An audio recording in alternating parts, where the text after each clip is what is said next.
Mic check. 1 2 1 2 1 1 1.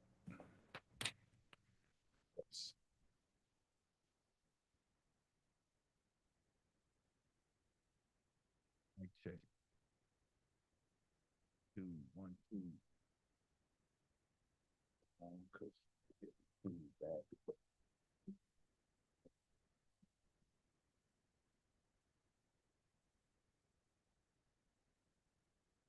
Peace, peace, peace, Brianna. Peace, Wise. Peace, Giza. Hope all is well with everybody here on this. What is this? Is this Monday? Monday morning? I know this is an odd time, but we're gonna get it in where we can get it in. Because I have things to do, we're not gonna wait too long. I'd like to try to give a minute or two for people to get their notifications and everything. Can y'all hear me? Can you give me a one if you can hear me before I keep going? One, one, one.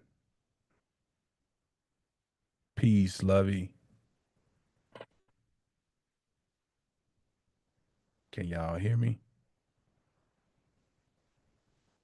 Can somebody give me a one if you can hear me, please?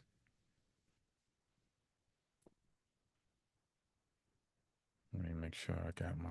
It's not fine with the audio, Daddy. Yeah, it lags over here, buddy. Okay, all right, good. All right. Thank you. Thank you.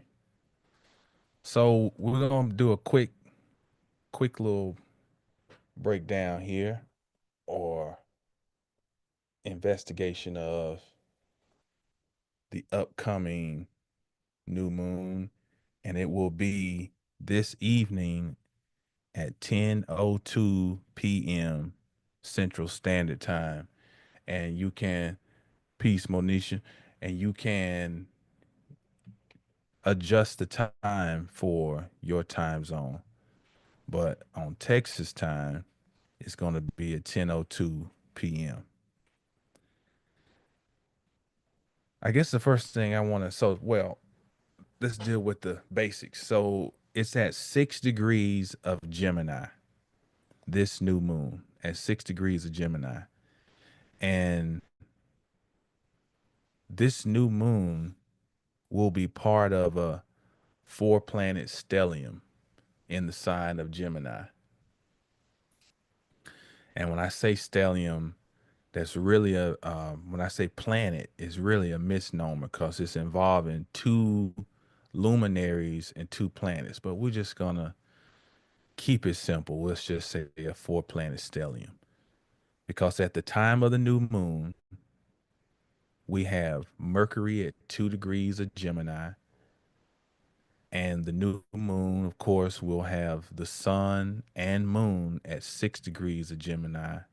And we also have Jupiter at 26 degrees of Gemini. And it is preparing to make its ingress next month into Cancer. But at the moment, we got four planet stellium in Gemini. We just had the other day, we had Saturn make its ingress into Aries, which immediately placed it into a conjunction with Neptune, which is at 1 degree of Aries. So the thing about it is, peace, Debo, peace, anointed hands. The thing about it is, three of these four planets in Gemini are harmonizing with Saturn and with Neptune, and also with retrograde Pluto, which is at 3 degrees of Aquarius. So all of the big outer planets or the heavy hitters, except for Uranus, which is at 27 of Taurus, but it is still in an outer sign alignment with those planets too, because it's in such a late degree of Taurus, it places it in sextile or trine, an outer sign trine with Pluto.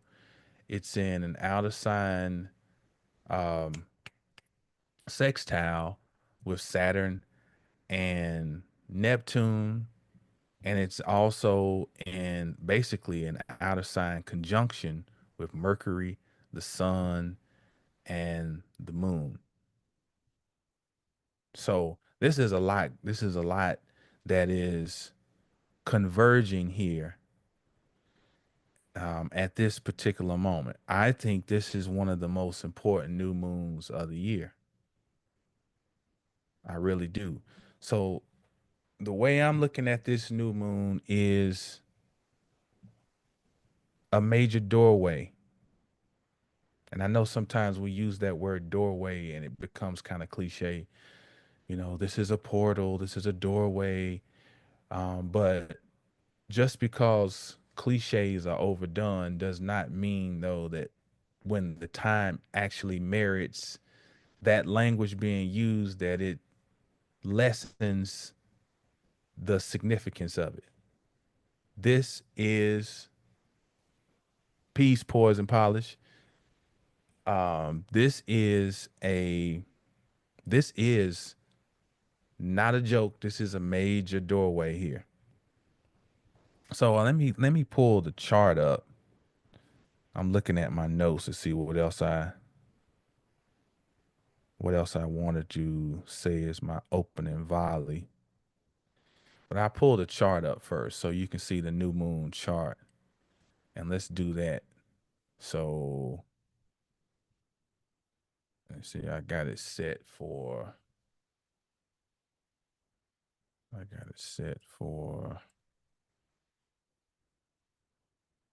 make sure I got it.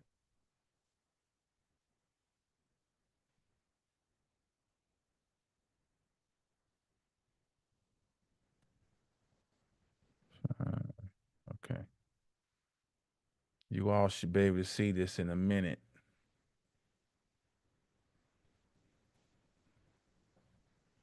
I got lag time here for YouTube. Man, it's slow. Okay. You should be able to see it now. This is the new moon chart.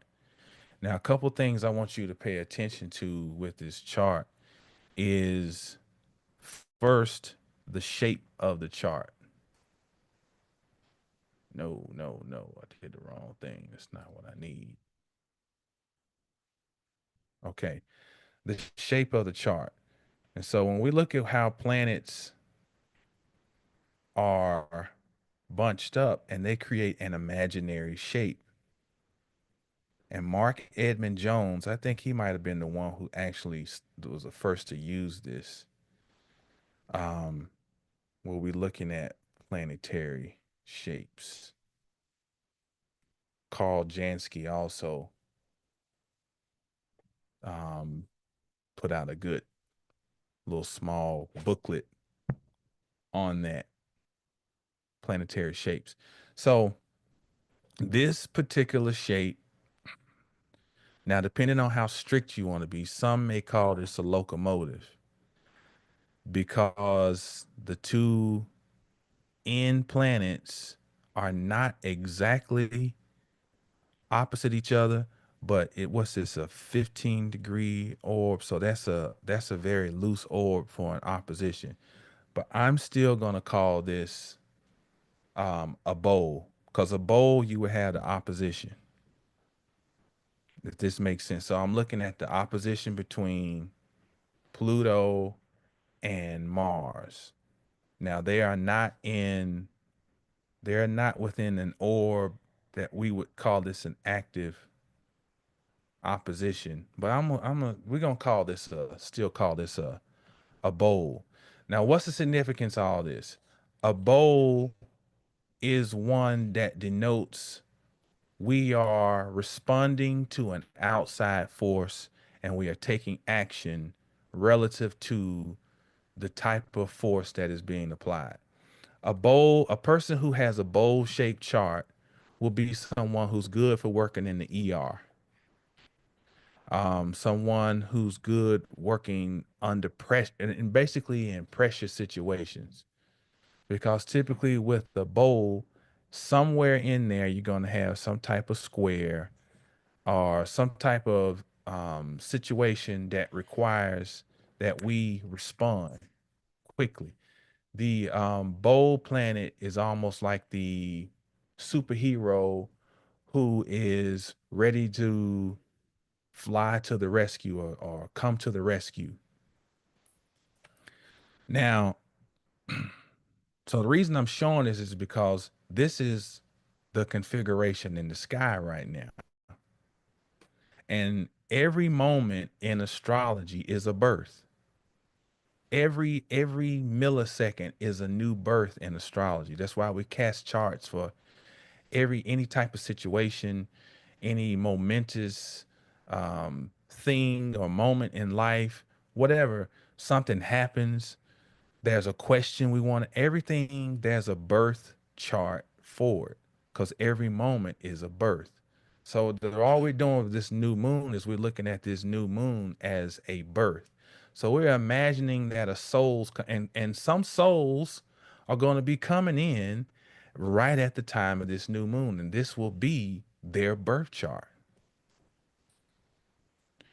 So what we're trying to capture is what's the essence of the moment that we will be involved in at this seeding time of this new moon. And what we see here is that we have a lead planet. Stop, boy. We got a lead planet, and I got my co-pilot sitting over here with me. My lead planet, and we have the trail planet. So in this configuration, Pluto is the lead planet, and Mars is the trail planet. So it still gives us a little residue from their direct opposition that we had earlier this year, end of last year, and also we had it again earlier this year. This is significant because with Pluto as the lead planet in Aquarius, and I'm getting way ahead of myself, but I'll come back.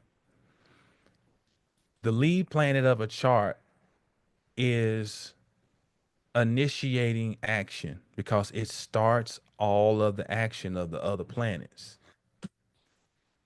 So the lead planet here of Pluto at a higher octave, what is subconsciously in the air is a transformative power of the collective realized through each individual. A transformative power of the collective realized through each individual because Pluto is transformative at its higher octave. Aquarius deals with the collective, the people, and it also deals with the people as individuals. Low octave of Aquarius is control, where everybody has to be sterile. Everybody has to be one size fits all, utopian. The higher octave is that everybody has the ability to be who they are and to receive love for the authenticity of who they are. Leo is giving love because it's the heart. Aquarius is the reception of love.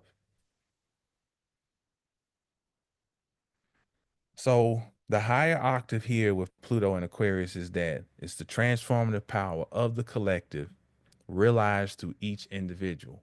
Each individual what? Doing what they are supposed to do relative to their path. And if everybody does that, then the collective will be okay. The lower octave of Pluto in Aquarius is the obsessive compulsive nature of society demonstrated through callous actions toward each other. Say that again. Low octave expression of Pluto in Aquarius, the obsessive compulsive nature of society demonstrated through callous actions toward each other. Because when Pluto is not evolved, when it is in its lowest state, it feels lack. That's why Pluto rules over SA and assault and grape. It rules over anything where there's a need to take control of someone else because of a feeling of emptiness or lack. Because in the mythology, that's one of the attributes of Pluto, who is also Hades. Now, you're thinking, well, the video is supposed to be about new moon, but this is going to factor. What we're trying to do is set the stage of how is your, what's the nature of everyone's psyche in this moment. The nature of your psyche will govern how this new moon will be used. There's a lot of opportunity with this new moon to move through certain doorways. But we know from a quantum effect, aspect, there ain't just one door, it's several doors.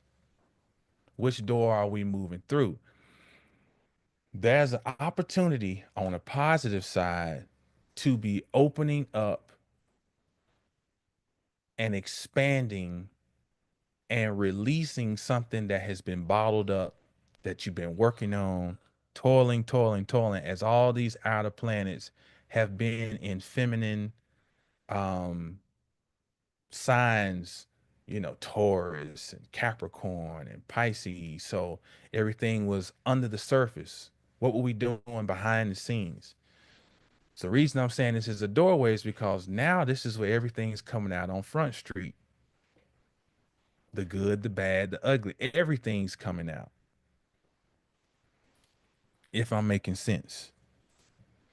Another thing to keep in mind with this new moon is that, and I'm gonna be a little kind of metaphorical, metaphysical here, is that new moons are always about seeding new intentions, right? Peace, Ross Code, peace, poetic heart, peace, faith, peace, God, science, peace, anointed hands, peace, regal. Um, so the thing about a new moon is we always think of it as we are seeding new intention, right? It's a start of a new cycle. It's the synodic cycle starts with the sun and moon, with each new moon.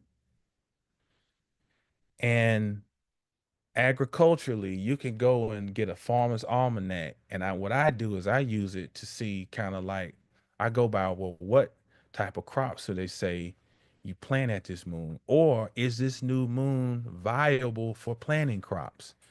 Well, I got an old book from the 20s and it says Taurus moon is great for planting crops, one of the best new moons.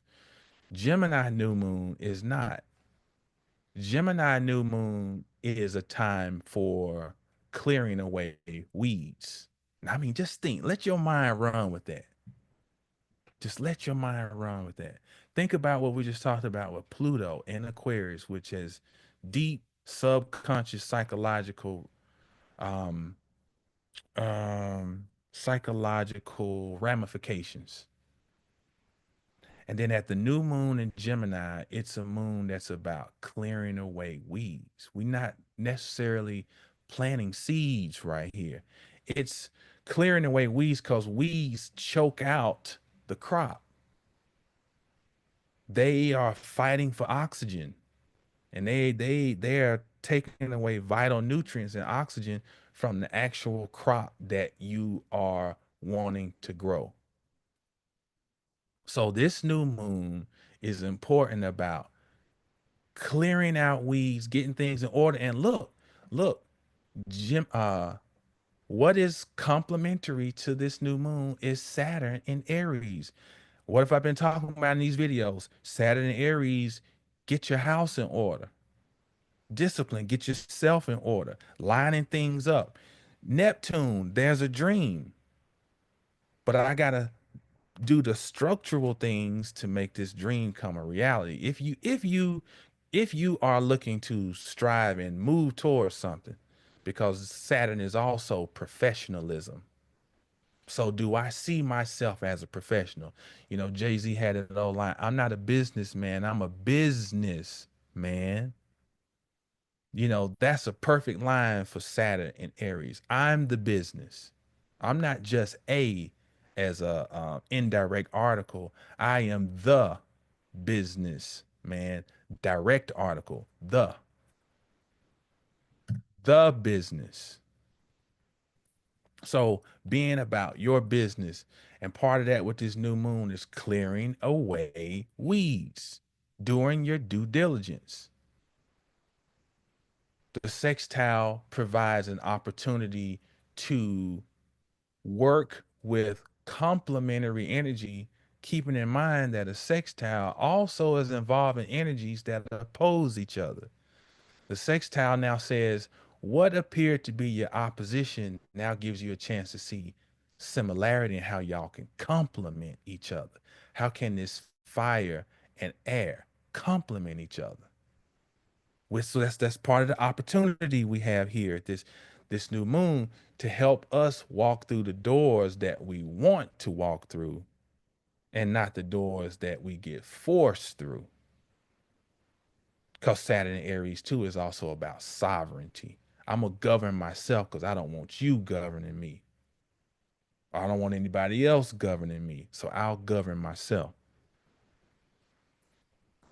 This new moon is not the real show. It is just foreshadowing. This is giving you an inkling of what is to come. And that's why it's so important what you're doing now that's going to actually materialize fully on Valentine's Day 2026. Remember that date, Valentine's Day 2026. That's February 14th, 2026. Why? Because at the time of this new moon, Saturn has just made its ingress. Neptune recently made its ingress into Neptune. And both of those planets are going to retrograde back into Pisces one last time. And they will complete that retrograde phase and then move back into Aries to conjoin or be conjunct again at zero of Aries. And at that point, they will be in Aries for the remainder of their transit. And so, what we're doing now is foreshadowing for the future. This new moon gives some type of little indications of what is to come. And so each of us is challenged to figure out how we're going to work with that, utilize that, maximize that. Another great thing about this new moon is that the ruler of the new moon is well dignified. And the ruler of this new moon is Mercury. So your mind should be kicking. Mercury is at 2 degrees of Gemini. It's still conjunct Uranus. This is the Mercury Uranus conjunction is one of aha. It's enlightenment. It is creative. It's ingenious. It is technologically inclined. It is thinking on a higher octave. So you should be thinking now, taking a chance to allow ideas to flow. You should have some paper with you at all times and a pen. It's cool to have your phone, but when you write it down, the the writing, graph is scratching. When you're writing, you're giving it you're congealing it into the 3D realm when you write something down. So right now, all these ideas flowing, make sure you got something to catch these things and write them down. So that's another um, positive here. The fact that not only is Mercury harmonizing with Saturn, Neptune, with Pluto, so our mind should be open to thinking deeper. So this is a very mentally driven new moon here, and most of the energy is in masculine signs. There's only one planet that's still in the feminine sign, and that is Uranus in Taurus. Everything else is in fire and air. So that's something else to think about. That's what I'm saying. Everything's coming out. The good, the bad, the ugly is coming out. What you've been working on. So this is not the time to be scared either. Sometimes we be asking for stuff and then you get it and you're not quite ready. Hey baby, you're not quite ready. Hold on, I'll be done in a minute, okay? Just chill. You can chill right here. Um, then you're not quite ready for it. Here, let her sit down right there. But um, because sometimes we are looking for stuff and asking for stuff, and we don't really think that deep down, we don't really think that we can that it'll come. And but one thing worse than being in lack is to not be ready when what you say you've been wanting actually comes. Because then windows don't open but for so long. Doors don't open but for so long. You got to be ready when one does open. And on that note, with doorways, um, peace that crazy. Try to make sure I ain't miss anybody. Okay. And with that mentioning of doorway, it brought me to the Hebrew letter Dalet, and I'm gonna go from this chart, and I'm gonna go to the whiteboard because I need room to write.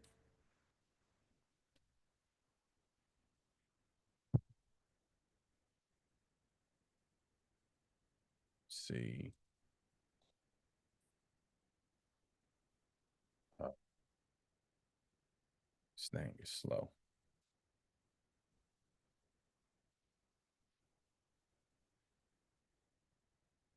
Okay, the whiteboard. Let's go. Okay, give me my pen.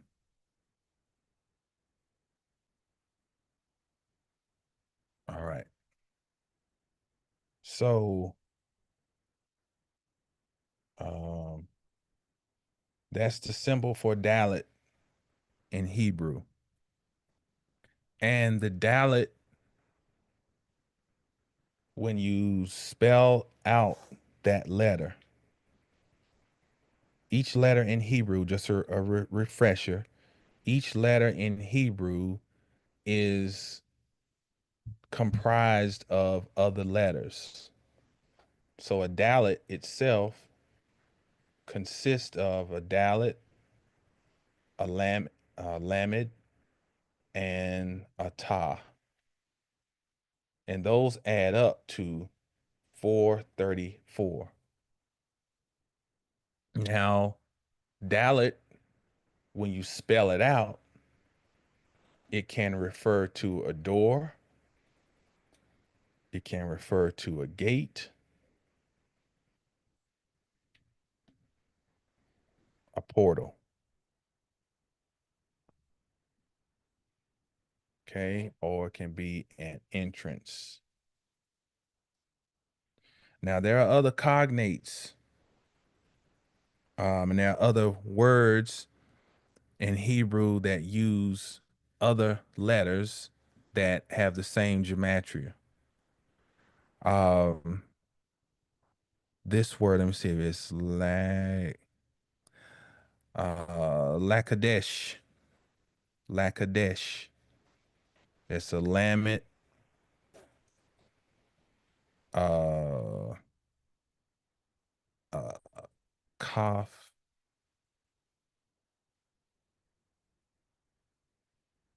a dalet, and a shin. Lakadesh. This also has a value of 434, and it means to sanctify. What I'm doing is once I get one word and it has a certain gematria, then what I do is I connect it with other words that are resonating at the same frequency. If you're wondering what this has to do with our conversation, we go to Dalit because I've been talking about a doorway. So the word that came to me with this new moon was doorway. So then my mind connected and said, well, Dalit, the letter, coincides with doorway. And because we know when we spell it all the way out, what Dalit, the gematria of it, then I go and find other words that vibrate at the same frequency, have the same resonance as Dalit. So Lakadesh, sanctify, or to make hallow. Then you have another one, which is Talid. Talid, which is the reverse of Dalit. Talid means shall bear. Now, this last one, shall bear, especially is significant because the way this spelling is grammatically is the third person feminine future tense of the word yalit. Yalit is the root word, but because it applies to it has a feminine connotation, then this word would be talit. And this is used biblically in Genesis with the story about peace, Natasha. This is the story in Genesis where Abraham and Sarah are given the message that Sarah's going to finally have a child in in these elderly years of life. So shall bear is referring to she shall bear seed or Isaac. More. That's so so think about this and now apply this to this new moon. There's a door, there's an opportunity to sanctify or to make hallow your efforts, your journey, your path. And here's also Talit, same gematria, 434, which means shall bear. So this denotes pregnancy. This denotes something coming of great significance. And while this is, these are agreements I'm making within my vessel. And I'm sharing this and you can attach to this if you want. It's just because this is all my assessment of this new moon as a doorway, which led me to all the stuff I'm talking now. And you can either take it or leave it. But this is how I'm approaching this moment in time, that it's a doorway. And this doorway is one that is significant. It's a hallowed doorway and shall bear. So then, if you were bringing bearing something, then what would the doorway be then? It would be a womb. It would be a womb. And if it's sanctified, hallowed, it's going to be a sacred womb. So I'm treating this new moon as a sacred womb that is bearing some type of hallowed fruit. And that's the agreement I'm making in my mind.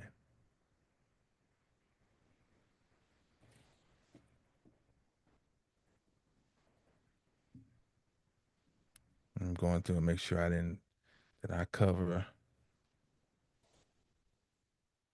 new moon. I talked about that agriculture. Yeah, I think I covered everything I need to cover. That's it. There ain't nothing else. There's nothing else that I need to say. This is how I see this new moon. This this is this is a sacred, hallowed doorway that is opening. And as fate would have it, all of the major outer planets are harmonizing with each other at this moment. And don't forget that you've lived through a lot of these same planets in conflict. Going back to 2011, when Pluto made its ingress into Capricorn, and well, it had made its ingress in '08, but by 2011, Uranus was moving into Aries. So you got something here. You got to think about what you've endured over the last 14 years. Uranus was in Aries. I think Saturn might have been in Libra. So you had these same planets we're talking about now had beef, and these beefs, you had to live them out. We had to live them out. Saturn and Uranus had beef. 2018, 2019, 2020. They were beefing. They were squaring each other. They were squaring each other. Now they are harmonizing with each other. So this is a fated situation where there's an opportunity. We know everything ain't sweet. Absolutely not. Never will be. But we also got to be ready when things present themselves to move the energy forward. We got to be ready to move with it and to evolve and to expand. This is an energy of expansion. Things have been compressed, things are expanded. And then we know at the same time that things expanded ain't all good. There's malefic things expanding. It's all this stuff is about you're the magician. You choose how to use the tools you have as you see fit. That's your right. That's your choice. So these energies can be used just as malefically as they can be used benefically. It's the choice. Now, just as much as a door opens on an angle, and as it opens, the angle behind has to close. As one angle becomes obtuse, one becomes acute, and vice versa. So some folk will be feeling things closing on them, and some people will be feeling things opening. That's not a judgment statement. That's just the basic mathematics, the geometry. But hopefully, that if you've been toiling, hopefully you will be able to see some things starting to lighten up some for you, especially as the latter part of this year. Because we know the first part was a doozy. But we have some things that are lighter, especially coming next month too. We got Jupiter rolls into Cancer. We got Venus rolls into Taurus. We have after the summer solstice, the Sun and Jupiter will meet up in Cancer. That is something to look forward to and to be celebratory around because sometimes we feel afraid to be in a state of celebration because we always think we got to be on the lookout for the next calamity coming. But sometimes you need to take a moment and just be and take a moment to celebrate the fact that you made it through some things and to then begin shifting from just being a survivor of difficult situations to actually starting reprogramming your mind to actually think about thriving.